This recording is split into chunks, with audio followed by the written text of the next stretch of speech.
Alright, in this video we're just going to talk about a couple things and sort of make an update video as well. We're located here in Camping on the Gulf in Destin, Florida, and actually Miramar Beach, Florida. And we stay here every year. We've been coming for almost 10 years now, with 1 year being COVID that we did not make it. So I'm just gonna give you some updates and make it short and sweet. Just some important things that I wanted to kind of share with you, and some things that I've been working on. And first off, on a sadder note, so this is our new puppy. Unfortunately, Ozzy, that you'd seen on our previous videos, he had passed from cancer at 4 years old. So just to kind of, you know, answer those questions as far as, hey, is that a different dog? It is. He's 5 months old, and his little name is Wiley, and he is turning out to be a great little dog, and very loving and patient, and he's loving the camping life. So we're enjoying that. And I might as well move around here real quick, and there is going to be a lot of background noise because it's always busy here in the morning. I wanted to give you an update about our Brompton bikes, and we have been enjoying those. We did not get those until the end of the year. The Anchor Down visit was the only one that we actually made it to, where we tried them out, and it's nothing but hills there, so it was a lot of work to get around. But here, I mean, we're going like 4 miles down the coast, down the Emerald Coast scenic highway, and just going out to dinner and having a good old time riding these bikes. It's like almost no effort whatsoever. And just to refresh your memory, they do go into a small bag and go into the back of the SUV. So if you do not want to put a bike rack on the back of your Air.stream and risk having frame separation is kind of the main concern on why you don't want to do that. You know, also with the idea of them getting stolen, these Brompton bikes are really nice, and they do make an electric version if you opt to something where you're not pedaling, you know, and you want an electric version. So look for that as well. The Engel fridge working out really good. We've showed you that in previous videos. So we just put that there. We lock it up, put our chairs away at night, and talk about something real quick. In regards to like other YouTube videos that we watch all the time, some really good channels out there, of course, as you guys know, that make videos about Airstreams. I just want to say that, like, in some cases, it is not, some modifications aren't necessarily for everybody. So I guess that's me included when I say, like, hey, you know, you should really try this. Not all modifications are good. I am not a fan of the snap pads. In case you are watching this and you had debated on getting the snap pads, I have not owned them, so I guess it's not too fair. Wiley, come. It's not too fair for me to say that they're not good. It's just that one of the things that I think that it does create is that your pad will probably rust as dirt and debris gets underneath there, and then you're always taking a risk that you're actually going to lose them as you go down the road. So that's a modification that I don't necessarily particularly like. I know that you get a lot of videos about people that say, hey, this is a good, you know, a good video. The other thing is converting your little accesses, like this one right here, that's locked. Sometimes people will convert them to the non-locked version, so you don't always have to go hunting for your keys. This one here particularly is the one for the stabilizer jacks, and my thought is that if we are away and it's maybe a not so secure campground, this one is a very secure campground, but maybe a not so secure campground that's a little more remote out in the countryside, and somebody was to come along and try to steal your trailer, that is just one more thing that they're going to have to figure out how to get into or pop open quickly, or it's just one more thing to slow them down from stealing your camper, is by having to have that key there, at least briefly, because a screwdriver will defeat that in a heartbeat. But still, just something to consider as well. And this is something that we ran into this time, and I don't think this is a unique issue, and this is kind of the real reason why I wanted to do this video, was because of the Airstreams do sit so low, especially if you don't put a lift on yours. And I don't recommend a lift. If you have a shorter one, like a 25 or 23 like ours, I mean, I don't recommend it. I mean, keep it down low, better aerodynamics, better fuel mileage. But that is the unique thing about Airstreams, is that they do sit so low. And because of that, it can be challenging, and we ran into this several times, to get a downslope for gravity to drain your tanks when you open them up in the morning. Of course, you don't leave them open all the time. I mean, that's your choice, but you really want to leave them closed so that you can open your black tank and that their solids don't sit in the bottom. And then also you have gray water to flush out your line once you do pull your black tank and put that into the septic here. But we bought the macerator mostly to evacuate gray water, though we use it at home as well to pump out into our sewer and into our clean out, into our septic tank, that is. And it has really come in handy. This, we always bring it with us because you never know what you're going to run up against. One thing I did run up against is that we're using it for black water, and I didn't really want to just have it down the black water, have it down the pipe here. So what I did is, while we're here, one of the nice things, you can order Amazon items like crazy when you figure out something that you want or need. And so what this is right here is basically a rigid stainless steel lead, and I'll put that up on the screen. I don't get any credit or any affiliate, so I'm not even gonna say that buy it from Amazon. You can buy it anywhere, but I will put the Amazon page up for each of these items briefly, and then you can just either pause in advance, so that way you can get all the part numbers and descriptions, because it is the easiest way to get all this stuff. It is an elbow there without a valve because it's more open. If you buy one with the valve, or you think you have one with the valve, don't use it because they are very restrictive, and it probably won't even work.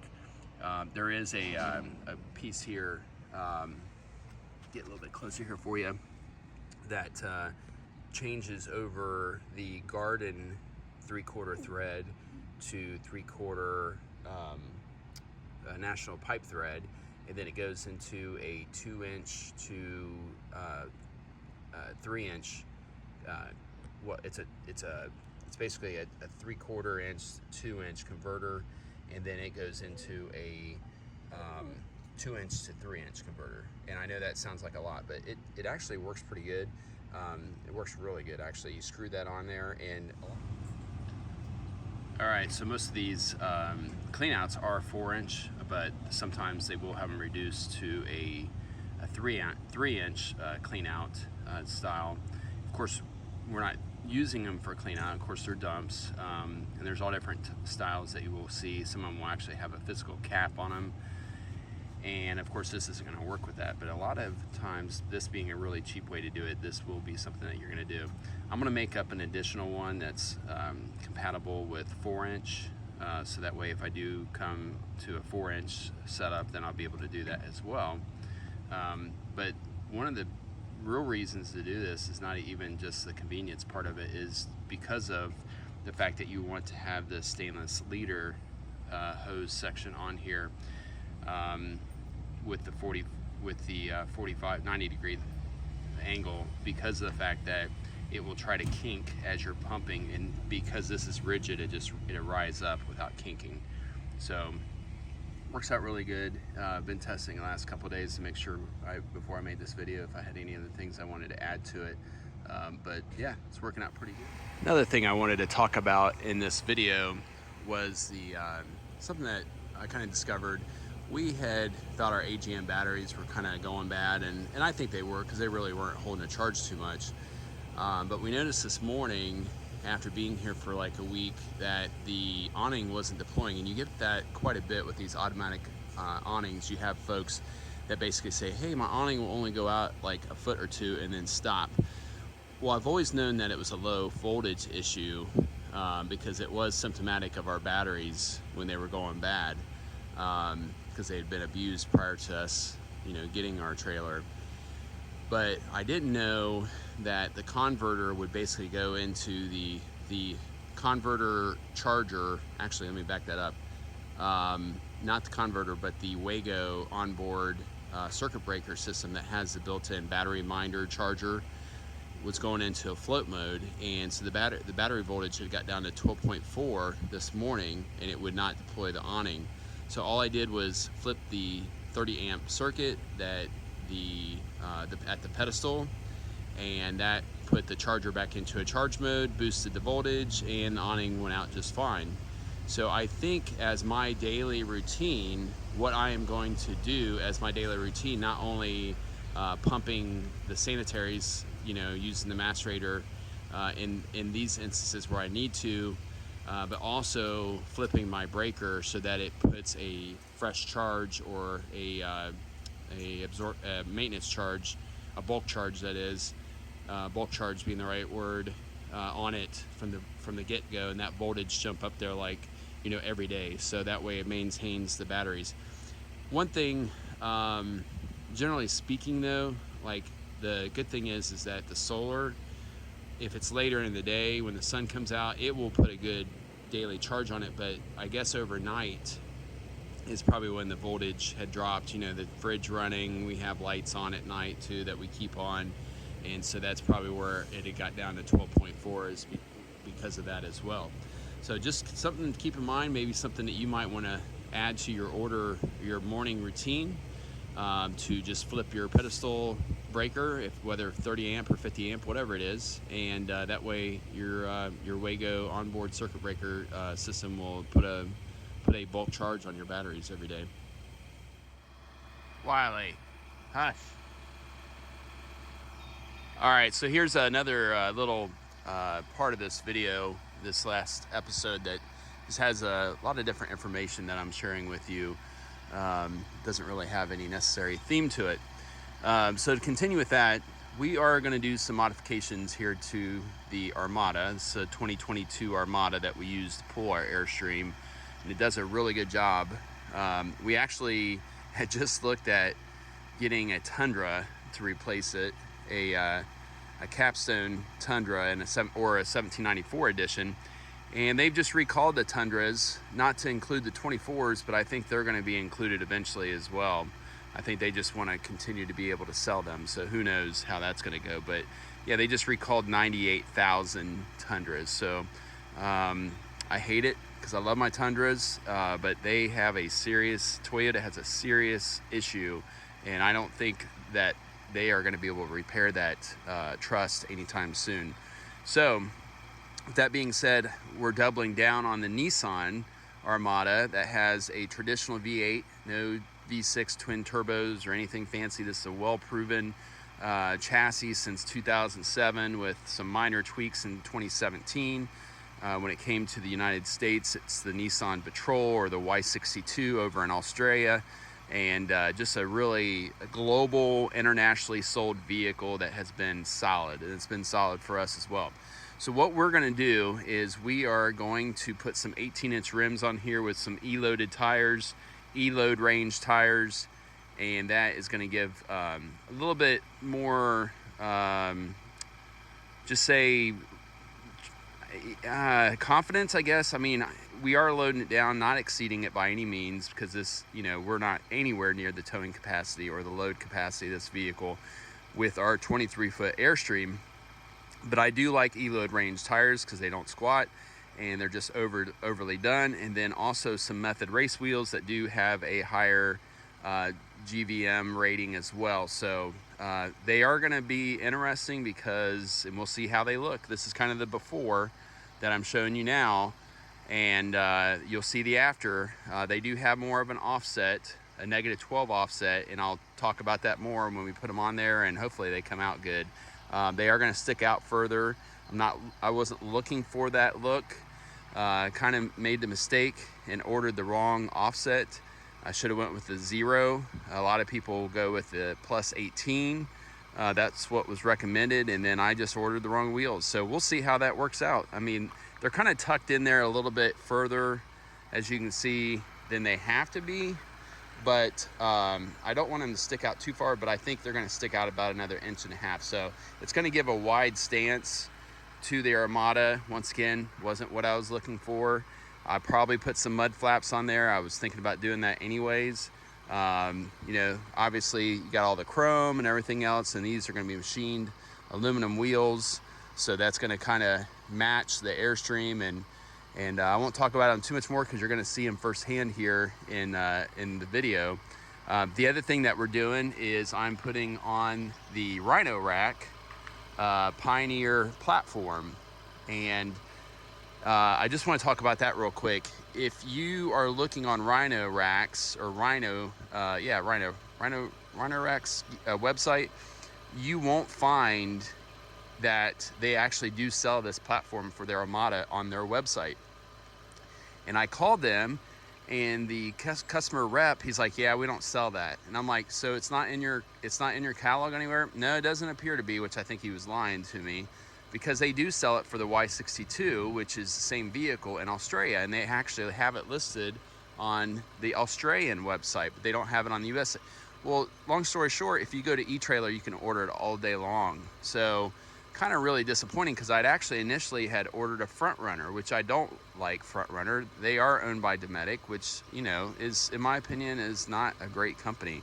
They have a lot of issues. They make stuff cheap, and that's just the way they do business. But so, and then there's also some other political reasons, as far as they're out of South Africa, and I won't go into that too much, but that, you know, that is something that I consider, is that it's a South African company, and they've had some issues down there as well. But yeah, so long story short, I canceled the Front Runner rack, and I ordered from eTrailer this Pioneer platform. So that is another thing that you're going to see on there. All right, so you'll get to see the after. Just wanted to kind of explain why we're doing it. And also we have some kayaks, and I'll show those to you in this video as well. We're here in the barn, and I have the roof rack installed. Those are the kayak carriers that are installed up there, and they're flipped up, ready to receive the kayaks. And yeah, this is the Rhino rack backbone system with the Pioneer platform with the Rhino rack kayak carriers, not the Pro version. Didn't really like the look of the Pro version, and they were literally double the price. So just for your information there. Here is our new kayaks, and these are the Hobie Mirage Lynx kayaks. In the past, we had, and you can see from our previous videos, we'd had a tandem Hobie kayak that was nearly 20 feet long. I think it was 20 feet long. So it was a really long kayak, kind of hard to carry. Really on an SUV, it really a challenge to carry it, because you're sticking off the back, you're sticking out the front quite a ways. These are 11 feet and still gonna definitely cover up the top of the roof on our Armada, but won't be too bad at all. I think they're gonna look pretty good up there. So there's another reason why I'm doing this section of the video as well, and I want to make note of something before I forget about it. So looking at the front of the vehicle here, in a previous video, I had done a DC to DC charger on the Air.stream, so that when we go down the road, we can charge the house batteries, the Air.stream, especially at night when we don't have solar going on.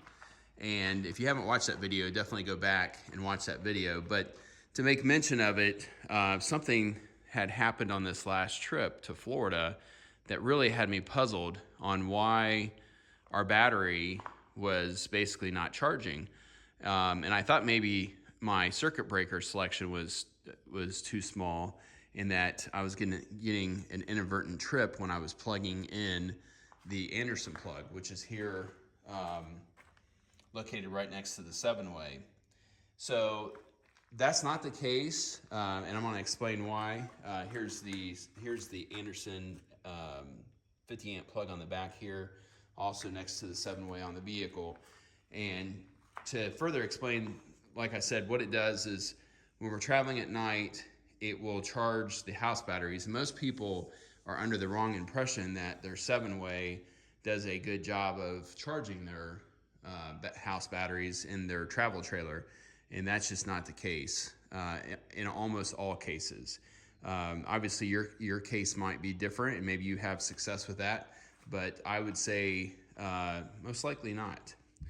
But getting back to my point, we got to Buc-ee's there in Alabama on the way down to Destin, and my house batteries were at 12.4. Well, they should have been really peaked off at 13.7 to 14.1, being AGM batteries. and they weren't.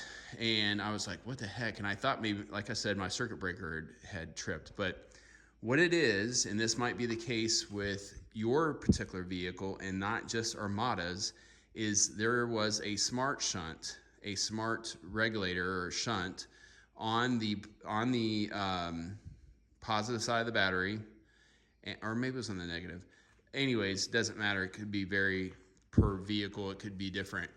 But it was literally after 5 minutes, a lot of these smart alternators will have this control that will basically make your alternator no longer charged. Now, I knew this, but I didn't think of the fact that it was going to drop the voltage enough to where my auto detection was not going to charge my house batteries, because I had my my DC to DC charger program that if it sees like anything less than, I think 13.1, yeah, I think it is 13.1, that it will no longer charge. And that keeps basically your vehicle battery from over discharging.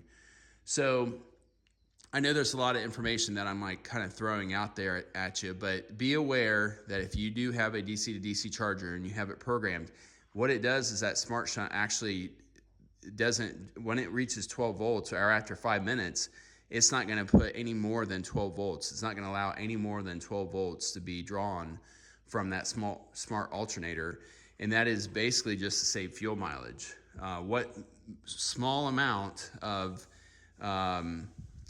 juice, the horsepower that the alternator is robbing, I guess makes a big difference. And the other thing about this is that even if you don't have a DC to DC charger, a lot of folks, and I found this out on the Facebook forums or posts, Facebook pages for Armadas, and a lot of folks have batteries that go bad, depending on how much you drive, within like a year. Brand new factory batteries going bad in a Armada. Now this one's still good as far as I know. It's been a couple years, but it's probably definitely taken some abuse based on this. And so a lot of people will disengage it. And I unplugged it and removed it completely, and then taped up the end with some electrical tape, so it was all sealed up, because it's like a Deutsch style plug. And you don't want that to get wet, so obviously you want to seal that up. But it was easy to do. I just removed it completely off the terminal and put the battery lead directly back to the battery itself, and so that way there was no shunt involved. But yeah, look into it. Definitely worth checking into to see if your vehicle, I would not be surprised if you have a vehicle that is 2020 or above. Once again, don't take my word for it. Look into it. If you have a vehicle that's like 2020 and above, most likely it will have one of these shunts, and possibly even if it's older than that. So all right, that's enough about that. Thought I'd show you a couple things. The next thing in this video that you're gonna see is our trip to RC Enterprises to get the new tires and rims installed. So this is gonna be the last segment of this episode in our 2024 setup. And I just wanna show you the latest modification to our setup this year, and that is the wheels and tires. Like I'd said before in the previous segment, that I'd show you the Nitto Ridge or Terra Grapplers. That is, they make several different models, and we've owned all of them pretty much. But these are the more highway versions of the Nitto tires, all-terrain tires that you can buy, and so that's what we chose to do. We've taken the 20-inch rims off and put on some 18-inch method wheels instead, and so that way we get a E-load range tire, which you don't have to downsize the rim for that, but I like a little more sidewall than that 20-inch tire. And so if we do get out west at some point in time, we can do some, just basically off highway or off paved road trails, which is a lot of what you do out west is not, unless you have washouts or some other, where a certain section of the road, trail, dirt trail has degraded. Really, most stuff is, you could do it you could do it in a Prius in most cases. So, but having a little bit of sidewall can make a big difference between having a rim that's going to get beat up or not beat up. So that's why I chose to do that. Definitely these E-Load range tires will not squat in the back at all. And that was the case with our previous tires that this was equipped with, which was for comfort.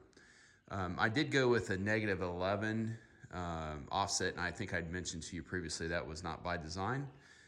It does give a wider stance to the vehicle, and I'm going to show you the back here on how it looks. It does stick out a little bit further, and there is a potential amount of fender rub that we could be looking at coming across, and so that is a little bit of a concern. But I think it's going to be okay, and time will tell. But if you look here, it's not bad at all. I mean, really, I think I really chose wisely, or by mistake, that is. They're just barely out, just a little bit. So definitely not anything that's going to get us pulled over or in trouble if we're in one of those states that make a big deal about this, which there is a few of them out there. Which is kind of surprising that even be the case, because I mean, you see these Jeeps go down the road where every bit of their tire is exposed with no fenders, and that's just inconsiderate to others. And that was my biggest concern, was throwing rocks or something like that. I still may put some additional mud guards in the back, and I'm motivated to do that just because of the Air.stream more than anything. So here's the biggest part of this little segment here is these Mirage Lynx boats, or Mirage Lynx Hobie boats that we bought, the kayaks. And I'm not going to go into them too much because I think that it's kind of warranted to do a separate video in itself, just to kind of share with you how, as Airstreamers, these boats are working out up on top of an SUV. Obviously, you're going to most likely have a pickup truck, but a lot of Airstreamers do pull with SUVs. And I always think it's one of those things where we question our decision to get the Armada. And like I may have mentioned previously, we almost had pulled the trigger on a Tundra, and which I think I definitely did mention that. And so you always question, what you did. But now that these are mounted up here, we can kind of see these are 11-foot boats. They don't extend beyond the lid here. And I'm gonna put the lid up just to, this is actually something I have not done since I've had these boats up here. So let's see how the lid goes up and see if it interferes with the boat itself. And nope, so yep, plenty good. So that's good. Kind of did that verification on the fly with you, but that was a concern as well. Some kayaks would be more flat, and so that would actually be a concern. I mean, that these work. I'm pretty happy about this. If you can't tell, these slope up quite a bit more than a traditional kayak would of this length, and so because of their rigid hull, and so that's worked out really good. I will tell you, in case I don't share with you in the future, in our next video, which, like I said, is going to be emphasizing these kayaks, they don't go any wider than the body, and that's minus even the mirror, so they literally line up. But here in the middle, you can see they actually touch each other, and there will be a little bit more width of the two boats together once I put basically one of those garden mats, those hard rubber garden mats that you kneel on. And that's what I'm gonna do on that. And I'll probably show you that detail at a later time because it's not on there, so I can't show it to you. But just how we attach that and make sure that that stays in place as we're cruising down the road. So, all right. Well, like I said, next episode you can look forward to. Hopefully you look forward to it. Please subscribe and put that notification bell so that you'll see that episode come up. Is basically getting these boats out. At currently speaking, just as a reminder, that our setup with our bicycles, which are here in those bags, those are our Brompton bicycles, and this is kind of our staging area. What we have over here is we just have a place to put everything that's off the ground when we're not using it, or even leave stuff behind if we know we're not going to use a particular thing. If we're not going to use our bikes, for example, like we're not going to use our bikes when we go to our next campground, we'll just leave them right there. And so you can kind of pick and choose what your trip's going to require of you. But just as a reminder, those are the Brompton bikes in those 2 bags there next to the Honda EU 3200 generator. So we're able to take boats, kayaks, and bicycles with this SUV and our 23-foot Air.stream. So I think the setup is definitely coming around, and I'm really happy about what the capability of this SUV is turning out to be. And there will be, at some point in time, a modification that will also, and I'll definitely do a video of it because I think it's going to be a product that I'm going to design because of the lack ability to get it from Australia. I'm going to make a false floor for the back of the Armada, and we're only going to keep just one of the seats. So I know this video is going to be long, but just want to make sure to share all this information. So we're going to say, here's that mat that I was talking about. I'd already kind of staged it in here. This seat right here, which is the smallest of them, will be the only seat that's going to remain. And then I'm going to take out the 3rd row out of the back because we never use it. This is kind of the configuration. We're only going to keep one seat. So if we have my son with me or a guest, then we'll be able to transport him. If not, then that's just the way it's going to be. But that's going to save a really good amount of weight. Altogether, it's going to be about 400 pounds. I'm going to weigh it all, do the video up. But yeah, that's going to be a separate episode. We're going to put a false floor in this. And we're going to have to do our own because we can't get one commercially. But that's going to save a lot of weight on the vehicle, about 400 pounds. But we'll find out because I'm going to weigh everything. So, all right, let's wrap it up. And appreciate everybody watching. Take care, be safe, and see you on the next video.